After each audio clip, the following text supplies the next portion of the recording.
Dahulu kala, di sebuah kota kecil, hiduplah seorang pembuat mainan yang sudah tua, bernama Gepetina. Ia sudah lama tinggal sendirian dan selalu merasa kesepian. Di pagi hari yang cerah, ia melakukan rutinitas seperti biasanya, mencari kayu untuk membuat boneka yang baru. Nah, akhirnya dapat. Tinggal aku bawa pulang, lalu kuukir dengan teliti.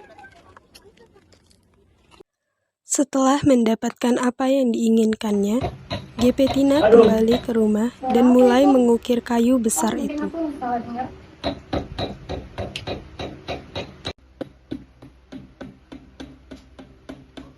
Tangan Gepetina yang terampil berhasil membuat sebuah boneka kayu yang besar dan rapi dalam waktu 2 hari. Selamat pagi. Kenapa sih akhir-akhir ini aku selalu mendengar suara orang lain? Bikin takut saja. Maaf ya, aku tidak bermaksud untuk menakutimu. Kau hidup? Iya, aku hidup.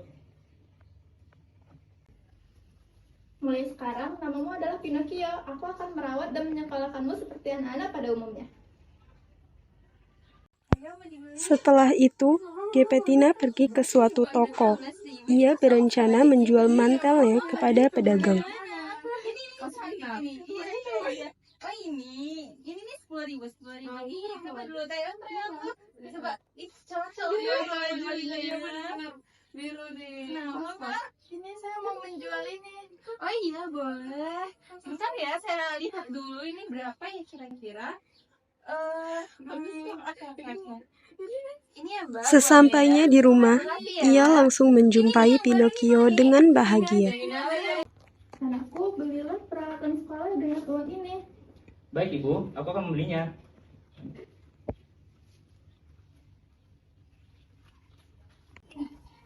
Ya. Loh, apa itu ramai-ramai? Aku sana ah.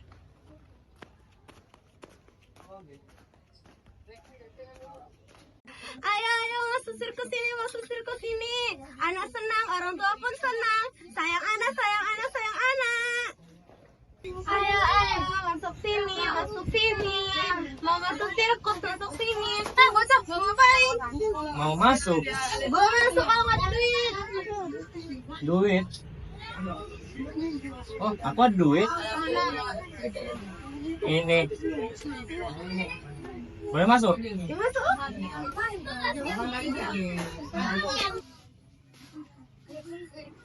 Wah, luas banget. Ada penontonnya. Wih, ada boneka kayu. Datangnya.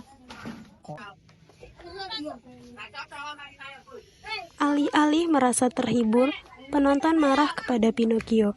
Berbeda dengan para penonton, sang pemilik sirkus merasa senang dengan kehadiran Pinocchio.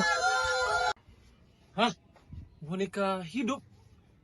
Kalau aku bisa mendapatkannya, pasti aku akan dapat menghasilkan uang yang banyak.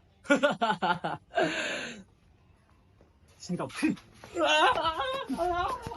Pemilik sirkus pun menangkap Pinocchio dan mengurungnya di dalam sangkar. Diam kamu di sini. Diam kamu. Aku di mana? Ibu, ibu tolong aku ibu, ibu, ibu tolong aku. Melihat Pinocchio yang menangis, peri pun merasa sedih mendengarnya. Kau seharusnya memberikan uang itu untuk peralatan sekolah, bukan untuk menonton sirkus. Tapi kurasa kau sudah menyesal. Iya peri. Aku akan membebaskanmu ya. Lembu double. Tapi aku udah tidak mempunyai uang lagi untuk membeli peralatan sekolah. Ulurkan tanganmu. Peri tersebut menggunakan tongkatnya dan uang pun muncul di tangan Pinocchio. Nah, sekarang pergilah untuk beli peralatan sekolah ya. Baik peri, aku pergi dulu ya. Iya. Saat Pinocchio sedang berjalan sambil bernyanyi, ada seekor rubah dan kucing licik menghadang jalannya Pinocchio. Hei, kamu mau kemana? Aku mau ke toko, mau beli peralatan sekolah. Uangmu tidak akan cukup untuk membeli peralatan sekolah, tapi kalau kau mengikuti kami, maka uangmu akan bertambah banyak. Ya udah deh, aku mau ikutin. Sini. Mending uangmu itu kasih ke aku aja. Nanti uang itu akan aku tanam di sebuah lapangan ajaib. Dan setelah uang itu mekar, maka kamu bisa mengambilnya sebanyak yang kamu mau. Emang bisa? Bisa, percaya aja. Benar. Seriusan nih? Serius? Ya udah deh. Oke. Jadi aku harus ngapain? Selama kau masih di sini, apakah kau sudah membeli peralatan sekolah? Dan berbohong, aku akan senang jika kau berkata jujur. Udah kok, udah aku beli. Cuman Sesaat setelah Pinocchio ketinggalan. mengatakan hal itu, hidungnya memanjang. Namun, Pinocchio tetap saja berbohong dan berkata, Aku udah mengatakan sejujurnya. Kok hidungku memanjang? Itu karena kau terus berbohong. walaupun hidungnya sudah memanjang, Pinocchio tetap berbohong pada peri. Hidung Pinocchio terus memanjang sampai-sampai kepalanya susah untuk digerakkan. Berbohong. Sebenarnya Pinocchio menyadari kesalahannya dan berbicara dengan jujur. Karena Pinocchio sudah berbicara dengan jujur, peri pun mengembalikan hidung Pinocchio seperti semula.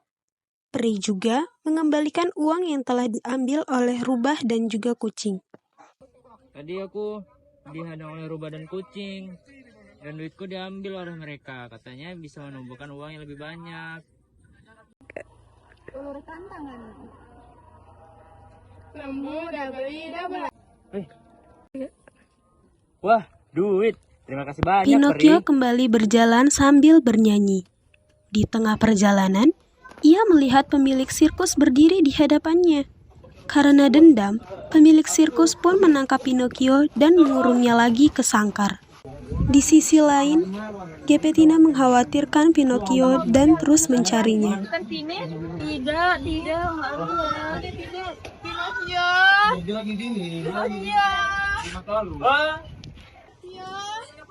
Pinocchio. Nenek, apakah nenek mencari boneka hidup itu? Iya, apa kamu melihatnya? Iya, tadi aku melihatnya. Dia dibawa sirkus ke dalam tenda. Benarkah? Terima kasih, anak. Aku akan mencarinya ke dalam. Iya. Pinocchio. Pinocchio, anakku. Akhirnya ibu menemukanmu. Ibu, maafkan aku, Ibu. Aku tidak mendengarkan nasihatmu. Tolong, siapapun yang bisa mengeluarkan anakku dari sini. Peri muncul dan mengeluarkan Pinocchio dari sangkar. Akhirnya anakku. Terima kasih peri sudah mengeluarkan anakku. Nah, mulai saat ini kau harus menuruti perkataan ibumu dan jangan berbohong lagi ya. Baik, Peri. Sejak saat itu, Pinocchio tumbuh menjadi anak yang pintar dan selalu menuruti perintah ibunya. Ketika pagi hari, ia akan berangkat sekolah.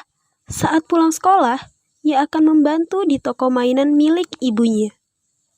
Peri yang melihat Pinocchio menjadi anak yang baik, memberikannya sebuah hadiah, dan peri mengubahnya menjadi seorang manusia biasa.